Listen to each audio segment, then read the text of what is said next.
Hello friends. तो बहुत बार आपके साथ भी ऐसा हुआ होगा कि जब कभी भी आप अपने फ़ोन पे म्यूज़िक वगैरह लाउड आवाज़ में सुनते हो, तो जब भी आप 60-70% से ऊपर आवाज़ बढ़ाते हो तो उसी टाइम आपको एक वार्निंग मैसेज आता है जिसमें लिखा होता है कि अगर आप इससे ज़्यादा आवाज़ बढ़ाओगे तो आपके जो कान है वो ख़राब हो सकते हैं, आपकी जो सेंस ऑफ हियरिंग है वो कम हो सकती है। लेकिन इस चीज़ को हम इग्नोर कर देते हैं, हम इस चीज़ को नहीं देखते और अपने जो फ़ोन की आवाज़ है वो बढ़ा लेते हैं कि भाई हमें तो लाउड आवाज़ में म्यूज़िक सुनना है। तो आज हम इसी टॉपिक के बारे में बात करने वाले हैं कि क्या जो आपको मैसेज आता है क्या वो रियल है या कोई मिथ है। तो इसके बारे में आज हम बात करने वाले हैं। तो सबसे पहले जो ईयरबड्स हम लगाते हैं, ईयरबड्स है वो एक स्पीकर का एक पेयर होता है जो हम दोनों कानों में लगाते हैं, जिसके साथ हम अपने आवाज़, फ़ोन कॉल और म्यूज़िक बड़े अच्छे तरीके से सुन पाते हैं। लेकिन रुकिए, क्या आपको पता है आपके जो ईयरबड्स है वो आपके कानों को ख़राब भी कर सकते हो? लेकिन कैसे? इसी चीज़ के बारे में आज हम बात करने वाले हैं। देखिए, हमारा जो कान है वो 3 पार्ट्स का मिलके बनता है जो एक साथ वर्क करते हैं। सबसे पहले हमारे कान के 3 पार्ट्स होते हैं, आउटर, उसके बाद आता है मिडल ईयर, उसके बाद आता है इनर ईयर।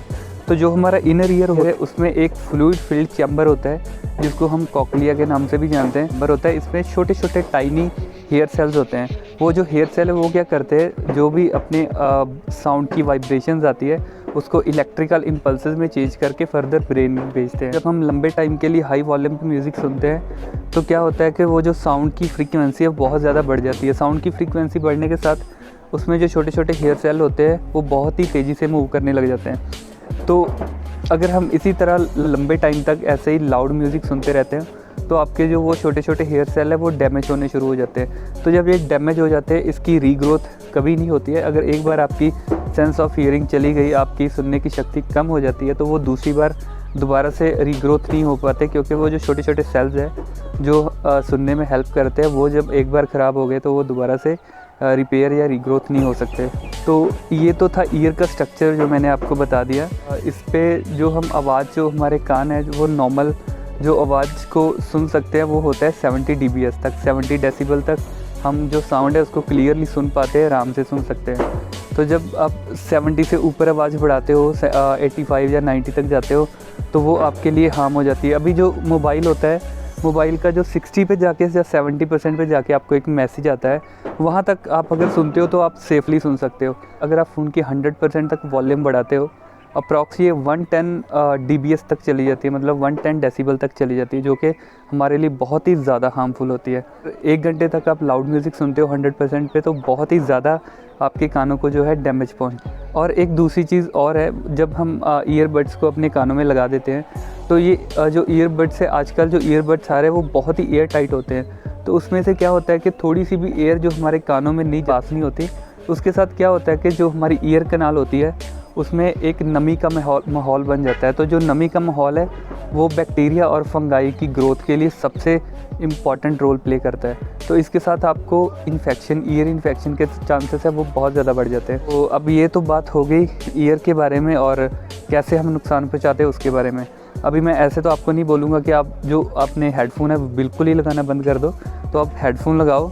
लेकिन उसके लिए, उसकी प्रोटेक्शन के लिए आप क्या कर सकते हो, जो सबसे फर्स्ट पे आप 60/60 का रूल अपना सकते हो। होता है कि आप 60% से ज़्यादा आवाज़ नहीं करके सुनना है, 60% तक ही आपको अपने फ़ोन की वॉल्यूम बढ़ा के सुनना है। और तो 60 मिनट से ज़्यादा आपको जो हेडफोन है वो नहीं लगाने हैं, जो ईयरबड्स है वो नहीं लगाने हैं। तो दूसरी चीज़ है, जब भी आप ईयरबड्स लगाते हो तो या हेडफोन वगैरह लगाते हो तो कोशिश करो आप नॉइज़ कैंसलेशन वाले हेडफोन लगाओ। थोड़े कॉस्टली होते हैं लेकिन वो बहुत अच्छे होते हैं। अगर कई बार क्या होता है कि आप ट्रैफिक में जा रहे होते हो, तो बस में जा रहे हो या बाइक पे या कैसे भी ट्रैफिक पे जा रहे हो, आप कानों पे हेडफोन लगाते हो, फ़ोन की आवाज़ बढ़ाते हो, 60-70% तक करते हो। लेकिन क्या होता है कि बाहर की जो मतलब जो बाहर का ट्रैफिक होता है उसकी आवाज़ भी आपके कानों में जाती है, तो उसके साथ आपको म्यूज़िक भी अच्छे से सुनाई नहीं देता। तो आप क्या करते हो, अपने फ़ोन की आवाज़ और बढ़ाते जाते हो और 100% तक कर लेते हो, जो कि आपके लिए बहुत ही हार्मफुल है। तो इससे अच्छा है आप नॉइज़ कैंसलेशन वाले जो है हेडफोन यूज़ करो। उसके साथ क्या होगा, जो बाहर की आवाज़ है वो आपको कम आएगी, तो उसके साथ आप म्यूज़िक जो है कम वॉल्यूम पे भी अच्छे से एंजॉय कर पाते हो। तो नेक्स्ट थिंग है, जो भी आप हेडफोन लगाते हो तो कोशिश करो आप इनर द ईयर वाले जो हेडफोन या ईयरबड्स आते हैं वो उसको अवॉइड करो ओवर द ईयर जो हम ऊपर से लगा सकते हैं उसको कोशिश करो लगाने की। वो भी थोड़े कॉस्टली आते हैं लेकिन वो कम हार्म करते हैं रेदर देन जो अंदर वाले हम हेडफोन लगाते हैं। एक चीज़ और जो बहुत ही आजकल लोगों को गंदी आदत हो रही है कि जब भी हम सोते टाइम हेडफोन लगा के म्यूज़िक सुनते सुनते सोना है, तो ये जो है बहुत ही एक बुरी आदत है। अगर आप हेडफोन लगा के सोते हो तो ओवरनाइट कहीं होते हो तो इसके साथ क्या होगा कि लंबे टाइम तक आप लाउड म्यूज़िक सुनोगे तो आपके जो है कान बहुत ही जल्दी ख़राब हो सकते हैं। तो इसको अवॉइड करने के लिए आप ऐसा कर सकते हो कि हर म्यूज़िक प्लेयर पे एक टाइमर सेटिंग का ऑप्शन दिया होता है, जिस पे अगर आपको लगता है आप हाफ आवर में सो जाते हो तो आप उसको आधे घंटे की जो टाइमर है वो सेट कर सकते हो, ताकि आधे घंटे के बाद जो म्यूज़िक है आपका अपने आप ही बंद हो जाए। तो ये कुछ चीज़ें थी जिसके साथ आप अपने आप को सुरक्षित कर सकते हो, अपने कानों को बचा सकते हो, क्योंकि मैं नहीं चाहता हूँ कि आप अपने हाथों से अपने कानों पे कुल्हाड़ी अपने पैरों पे कुल्हाड़ी मारो। तो कोशिश करो 60% तक आवाज़ सुननी है। हेडफोन जो है बड़े वाले लगाने हैं, ठीक है, और कम वॉल्यूम पे म्यूज़िक सुनो तो ज़्यादा आपके कानों को ज़्यादा हार्म नहीं होगा। अगर 60% तक आप सुनते हो तो काफ़ी आई थिंक आप 2-3-4 घंटे तक आराम से सुन सकते हो, इससे ज़्यादा कुछ हार्म नहीं होगा। तो आई होप कि आज के जो इस टॉपिक से आपको काफ़ी कुछ सीखने के लिए मिला होगा। अगर वीडियो अच्छी लगे तो वीडियो को लाइक ज़रूर करना। अगर आप मेरे चैनल पे नए हो तो जाते जाते चैनल को सब्सक्राइब कर देना। तो मिलते हैं नेक्स्ट वीडियो में किसी नए टॉपिक के साथ, तब तक के लिए बाय बाय।